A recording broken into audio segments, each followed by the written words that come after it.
Can he beat Crawford in a rematch, Canelo? Do you think he can figure it out? That he wants to rematch with Crawford, Canelo. If he lose weight, like he's big, so that's why it's low. He needs to lose weight. Terence Crawford stepped into the ring on September 13th in Las Vegas. The world expected a war.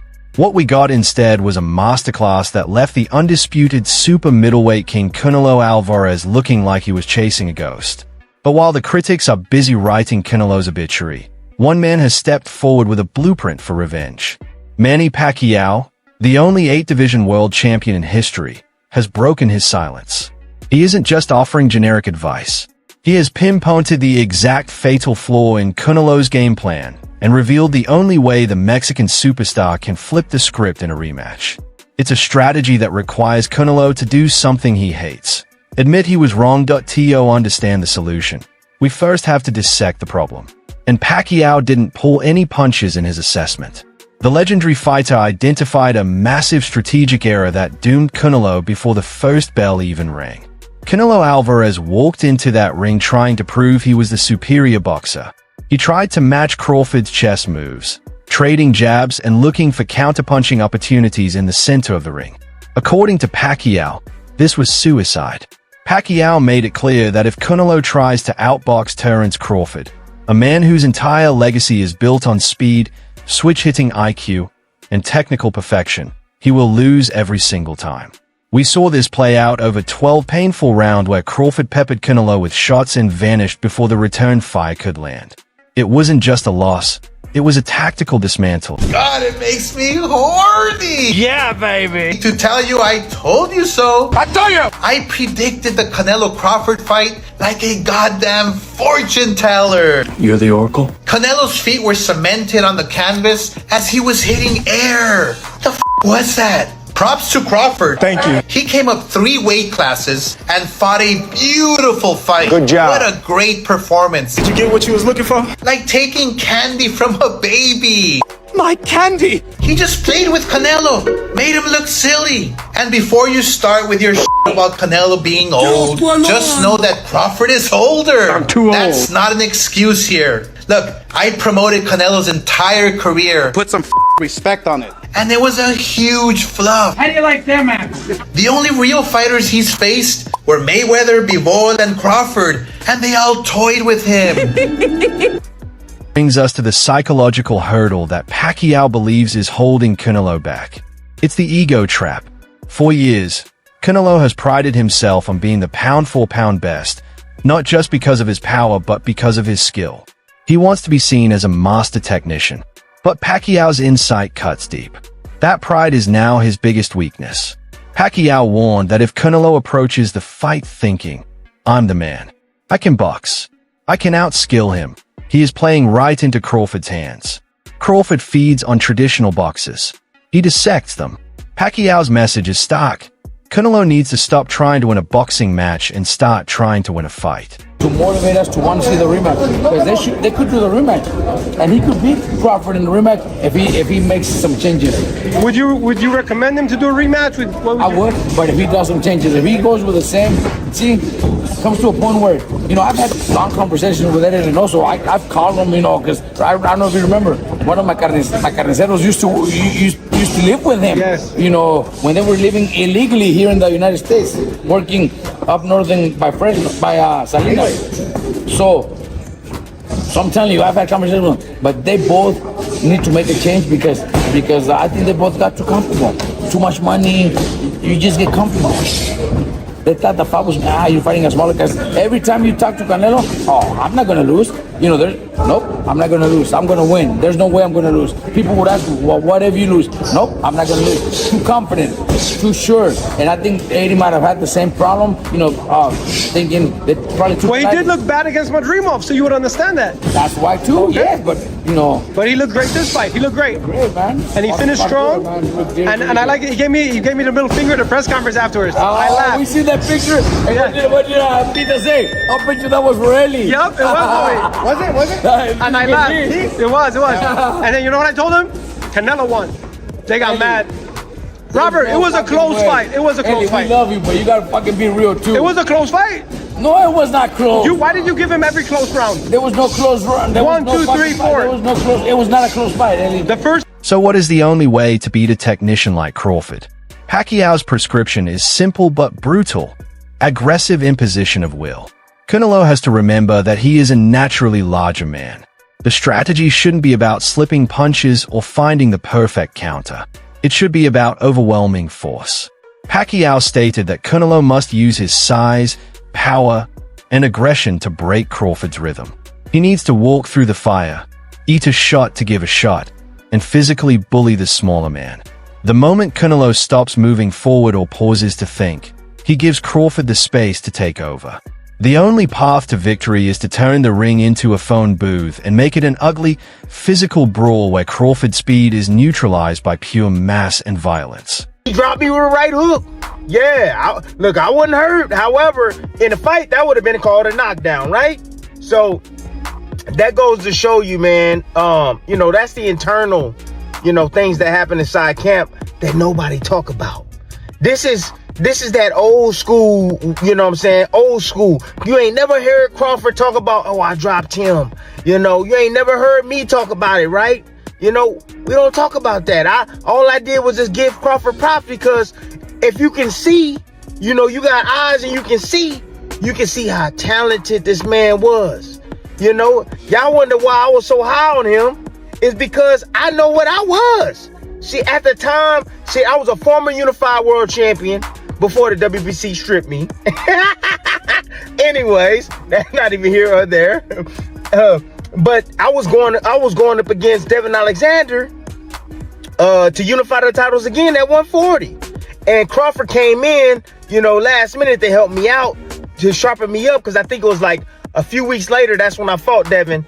And yeah, you saw what happened in the fight. I mean, when I'm getting good ass work right here from a guy that only had 12 fights, he was 23 years old at the time. Nobody knew who the hell he was. All right, he ain't never been past 6 rounds in a fight, in a real professional fight. Think about that. Ain't never been past 6 rounds. He in there with a world champion. Myself, I'm rated pound for pound. I'm top 10 pound for pound. Yeah, believe it or not, top 10 pound for pound. Oh yeah, the lowest I got was number 3, right there sitting where you see a guy named Inoue and Usyk. Yeah, I was right there, number 3. Can you believe that?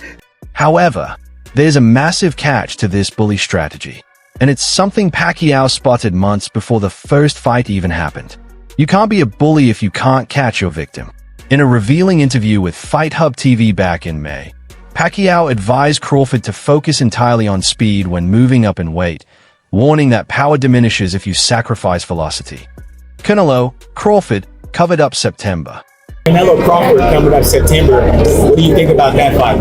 Canelo has advantage because Crawford moving up, but my advice to Crawford is like maintain the speed, improve the speed, and improve the strength, because it's hard to go up in high weight and maintain your speed. So speed is the key. Like, so he should focus on speed, footwork, and improve the power. Crawford listened. He came in sharp, fast, and elusive. Canelo, on the other hand, looked like he was moving in quicksand by comparison. Pacquiao noted that Canelo's bulk, which was supposed to be his advantage, actually became his anchor. He was too heavy to cut off the ring, allowing Crawford to circle away and pot-shot him all night long. This creates a complex dilemma for the Mexican star. He needs size to hurt Crawford, but that same size is making him too slow to land a hit. Canelo Alvarez falling by unanimous decision to Terence Crawford. Talk to me about what you saw last night. What do you think, sir? I thought Terence fought a virtuoso fight. I thought the scores were a little tighter than they should have been, but I thought Terence and Bomac had say I didn't hear you. I thought the Terence, the scores on the fight were a little closer than they should have been. Okay. I thought Terence had a great game plan. Bomac put something together that few people expected, including myself. The scores were just the opposite of what I thought they were going to be, but Terence looked great. What do you think was the turning point of the fight, or do you just think from the inception there was no way. Was there a point where you saw, hey man, this just doesn't look good? From the beginning. From the beginning. From the beginning, and then Terence never let Canelo get into a rhythm. Terence never allowed Canelo to get anything going, and I didn't think he could do it for 12 rounds. I thought that the first 3 or 4 rounds were going to be difficult for Canelo for that reason, but Terence was able to do it for 12 rounds, and the later part of the fight, he kind of pushed the fight more than I think people expected, which is the mark of a superstar, man.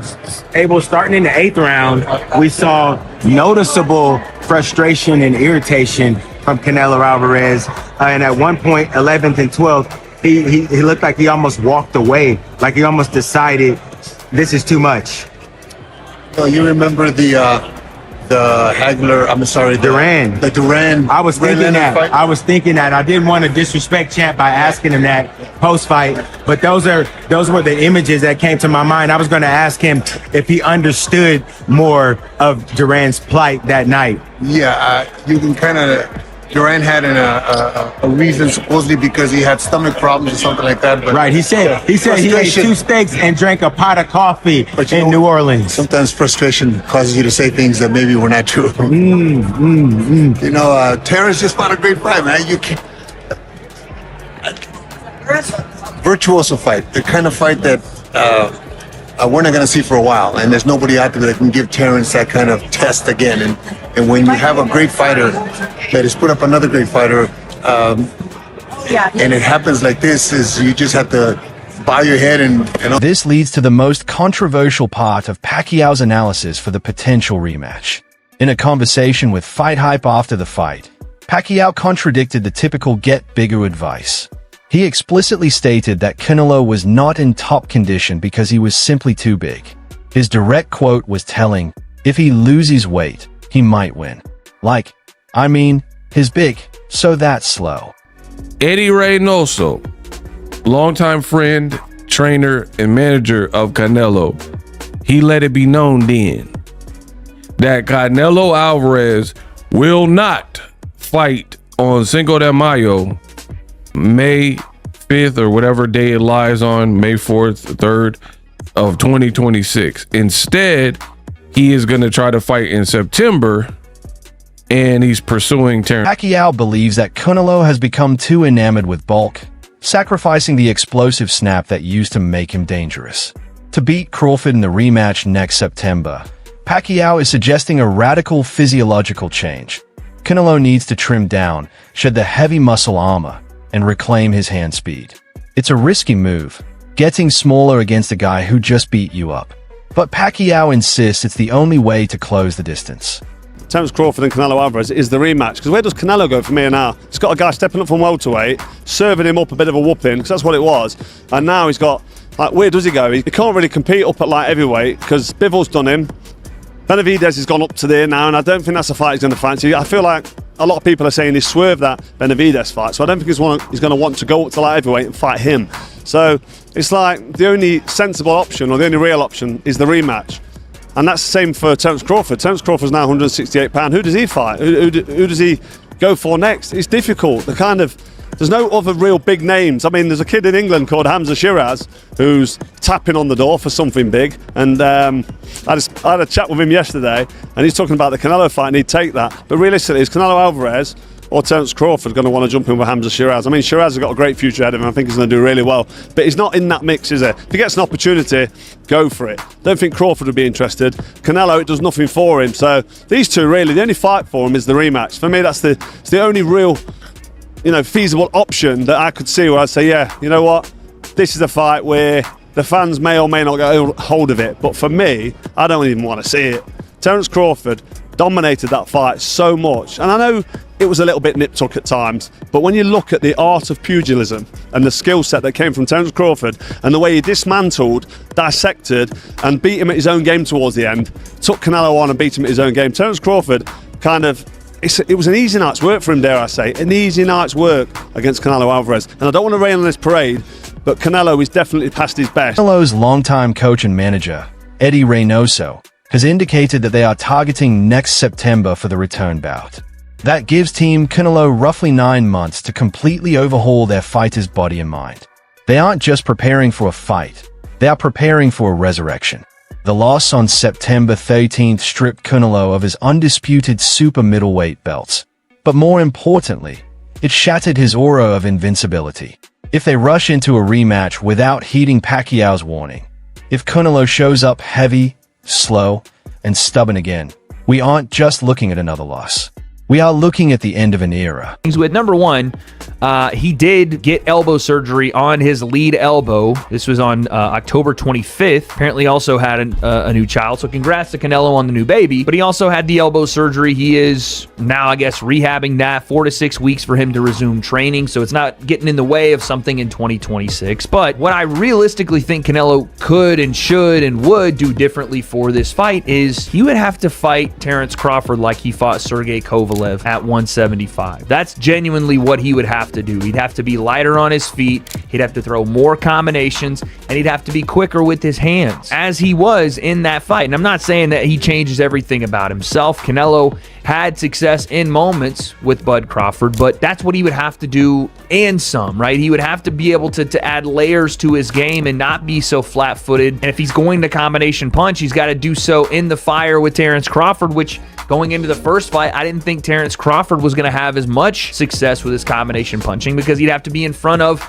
the powerful hands of Canelo. But again, he was able to do so off the back foot and front because Canelo threw one at a time. He threw the jab or the right hand, or he threw the hook right hand. And again, Terence Crawford remained mostly southpaw, which does give Canelo problems because now he has to lead with his backhand versus punctuate with it, and his jab gets neutralized, and it's just a mess of a fight for Canelo. It really is. I don't hate that he wants to get that back, and the matchup itself is, again, one of the only ones that Canelo can still have. Make a shit ton of money and potentially not completely kill his star power should he lose. He still has, I think, a couple more fights with the Ring Magazine and Riyadh season that he needs to fulfill his contract. So if he's able to get the rematch with Terence, from his perspective, Manny Pacquiao has laid out the roadmap, but it requires Canelo Alvarez to do the hardest thing in sports: change.